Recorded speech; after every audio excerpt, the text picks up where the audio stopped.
A lot of people talk about shame that is encountered by hypersexual patients.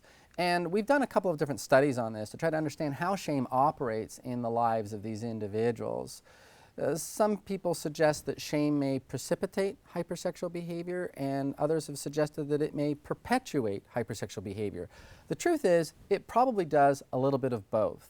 People who have this shame, or in other words, this sense of I'm broken, I'm flawed, this harsh self-critical judgment leaves them feeling really awful, and then they turn to sex to kind of escape that.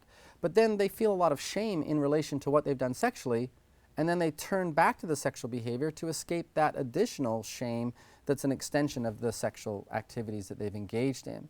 In therapy, one of the ways we try to help alleviate this shame is by first normalizing this whole idea that people make mistakes, that's part of the human condition, and trying to cultivate self-compassion for one's mistakes in life. That doesn't mean I'm letting myself off the hook, and in fact, there's an element of self-compassion that involves being kind. And part of being kind is trying to change and seeking help that will help people get unstuck from these types of challenges.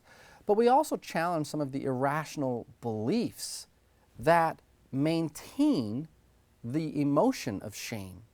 Just the whole idea that someone is broken or flawed, that they're unable for whatever reason to not see inherent in themselves goodness, independent of anything that they do or don't do.